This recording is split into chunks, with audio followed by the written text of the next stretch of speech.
Assalamualaikum warahmatullahi wabarakatuh. Waalaikumsalam.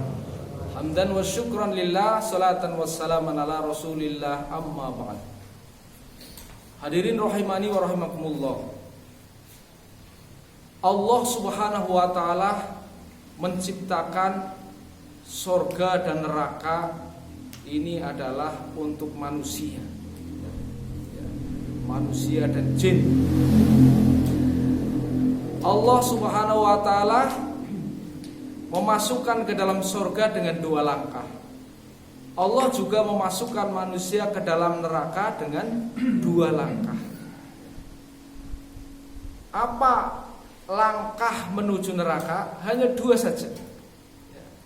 Pertama, fa'amman toho. Yang kedua, wa'atharol hayatad dunya. Kemudian setelah dua langkah ini, fa innal jahimah hiyal ma'wa. Ya, pertama adalah orang yang kelewat batas. Fa amma man tagha, orang yang kelewat batas. Manusia hidup di dunia ada batas-batasnya apa enggak? Ada. Apa itu batas-batas yang diberikan oleh Allah dalam kehidupan di dunia? Yaitu aturan-aturan. Aturan-aturan Allah subhanahu wa ta'ala ada dua. Yaitu pertama adalah perintah, yang kedua adalah apa? Kebalikan dari perintah, larangan. Ya. Nah, manusia itu akan mendapatkan dosa apabila apa? Pertama, dia melanggar apa? Perintah dilanggar. Melanggar perintah, ya, melanggar perintah, melakukan larangan. Ya. Dua saja sebenarnya dosa manusia. Ketika aturan-aturan Allah subhanahu wa ta'ala dilanggar, ini namanya orang itu sudah melewati atau kelewat batas. Kelewat batas. Bisa belum, ya, kelewat batas itu di batas-batas yang mana manusia itu? Batas ada perintah tidak dilakukan, ya, itu sudah dosa, ya, yaitu melanggar daripada perintah-perintah Allah. Atau yang kedua adalah ketika Allah memberi larangan, dia melakukan larangan itu. Nah, ketika hidup kita adalah memenuhi kedua dosa tersebut, kita sudah namanya melampaui batas, atau kita sudah hidup di luar frame ketentuan Allah subhanahu wa ta'ala. Mungkin, ya, bisa jadi ini kan luas sekali, ya, luas sekali. Baik itu masalah yang terkait dengan ibadah, ya, perintah Allah ataupun larangan, ini sangat luas dalam kehidupan kita. Maka kata kuncinya dua itu. Nah, bagaimana supaya kita itu dapat mengamalkan perintah dengan baik dan benar? Tentu kita harus memiliki apa? Ilmu. Mengapa dengan ilmu orang bisa berbuat apa sesungguhnya yang dikehendaki Allah, yang dikehendaki Nabi dalam mengamalkan sesuatu, supaya dia mengamalkan sesuatu itu dengan benar. Maka mengamalkan sesuatu dengan ilmu, dia akan mendapatkan sesuatu kebaikan. Tapi mengamalkan sesuatu tidak dengan ilmu, bisa jadi dia akan merusak. Kemudian yang kedua juga tadi, ya, kita itu mengamalkan sesuatu dengan menggunakan kekuatan. Kekuatan dalam diri seseorang itu minimal ada dua, ya, kekuatan iman yang mendorong seseorang mewujudkan ilmu, ya. Ya, tadi kekuatan ilmu yang mewujudkan seseorang mewujudkan dengan benar apa yang diimani. Nah, demikian juga supaya kita bisa menahan hawa nafsu kita seperti yang kemarin, ya, wa amma man naha nafsanil hawa, itu juga dengan menggunakan ilmu. Tetapi hal lain yang sangat bermanfaat disebutkan di ayat berikutnya tadi, wa atharul hayatad dunya, ya. Yang menyebabkan orang itu terjerumus ke dalam neraka jahim karena apa? Atharul hayatad dunya. Dalam dirinya dia lebih mengutamakan kehidupan dunia, ya. Apa yang dimaksud lebih mengutamakan kehidupan dunia? Pertama, ketika dalam hidup ini, ya, perkara-perkara dunia itu menjadi tujuan, bukan menjadi alat lagi, ya, menjadi tujuan. Karena dunia menjadi tujuan, maka pikirannya dia adalah pikiran-pikiran yang mengarah menuju kepada cita-cita dunia. Jadi hidup ini seolah-olah hanya diarahkan untuk memenuhi cita-cita kehidupan impian dunia, ya. Yang ada dalam pikiran, cita-cita dan keinginan yang ada dalam pikiran itu adalah dunia, ya.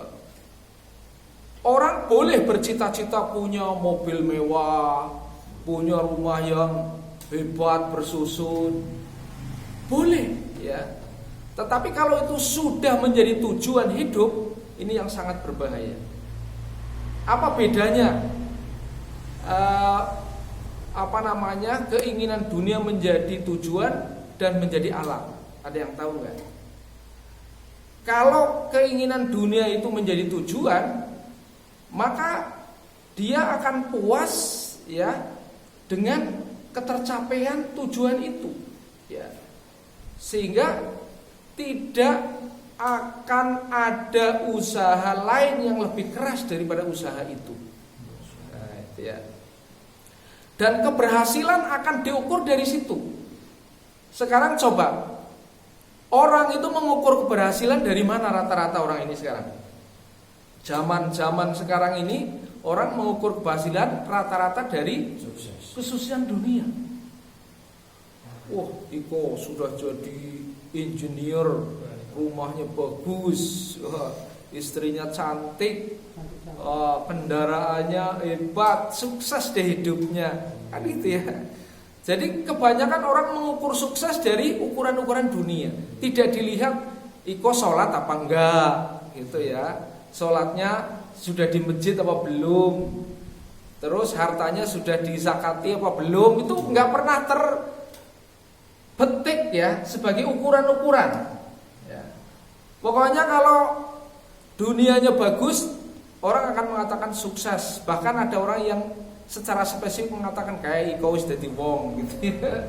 Seolah-olah nek omahe belum bagus, kendaraannya belum bagus, urung dadi wong, kan itu, ya. Jadi kebanyakan begitu. Itulah yang menjadikan dunia sebagai tujuan, bukan sebagai alat, ya. Ini wa atharul hayatad dunya. Sehingga apa? Dalam hidupnya, karena dia mementingkan dunia, maka dia peduli melanggar agama atau tidak, ya, itu belih, tidak urusan. Yang penting cita-citaku tercapai, ya. Biasanya orang-orang yang mengutamakan kehidupan dunia, dia tidak akan mempedulikan urusan akhirat. Dilanggar atau tidak dilanggar, tidak peduli. Sehingga ada istilah wal gedual, ada aspal di untal. Misalnya begitu. Itu yang parah. Yang kedua termasuk parah juga, ya. Ketika kita dihadapkan kepada dua, ya, kepentingan. Pertama, kepentingan menunaikan perintah Allah. Ya katakanlah misalnya ada adzan itu ya. Ini yang paling sering untuk permisalan ini. Ini kita ada adzan. Yang kedua warung kita sedang laris misalnya gitu ya. Jadi pada saat warung kita laris, ya, toko kita laris, ada adzan. Kira-kira apa yang kita lakukan?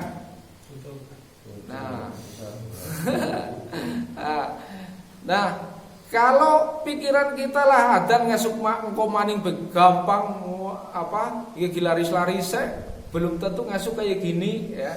Itu namanya mengutamakan dunia. Itu ya. Karena apa? Karena ada panggilan adzan kita tetap untuk mengutamakan tokohnya itu ya. Ini contoh yang sederhana ya. Nanti kalau digeneralisasikan, apabila ada dua kepentingan yang sama dalam waktu yang bersamaan, yang satu adalah seruan Allah, yang satu adalah seruan untuk mendapatkan sesuatu di dunia ini, maka kita mendahulukan yang mana? Itu kan? Nah itulah mana yang termasuk asarul hayatad dunya ya. Kalau kita itu bahkan kadang-kadang orang tidak merasa salah ya ketika seruan Allah di nomor sekian kan ya, asalkan seruan dari hawa nafsunya itu diutamakan ya. Ini sangat berbahaya sekali. Dia telah dikuasai oleh hawa nafsu ya. Sehingga Allah mengingatkan dalam Al-Quran kepada kita semua yaitu afara'aita man ittakhadha ilahahu hawahu ya. Tidakkah kau melihat orang yang menjadikan hawa nafsunya sebagai tuhannya? Dia selalu akan memenangkan urusan dunia, urusan hawa nafsu, urusan perut, urusan itu akan diutamakan ya. Untuk urusan akhirat kalau ada waktu ya. Kalau tidak maka sering disebut, orang sering menyebutlah saya sibuk, nggak ke masjid dulu gitu ya. Saya sibuk nain naudzubillah min dzalik ya. Dua hal itulah yang menyebabkan fa innal jahima hiyal ma'wa. Ya, neraka jahim telah menunggu-nunggu. Nanti baru ya ketika manusia sudah sampai ke dalam akhirat ya, hari kiamat datang, maka baru dia akan ngajuk, kecewa, menyesal seumur hidup selama-lamanya, menyesal sampai ubun-ubun ya kan, bahasa kita. Semoga Allah senantiasa membimbing kita hidup yang sementara di dunia. Mari kita gunakan sebaik-baiknya. Waktu ini adalah waktu yang sangat mahal. Kalau sudah kita gunakan yang sia-sia, nanti pasti penyesalan dan penyesalan yang akan kita dapatkan di akhir hidup ya. Semoga Allah memberikan kekuatan kepada kita untuk berjalan ke jalan yang benar. Amin ya rabbal alamin. Terima kasih atas perhatian. Mohon maaf atas segala kurangan. Billahi taufiq wal hidayah. Wassalamualaikum warahmatullahi wabarakatuh.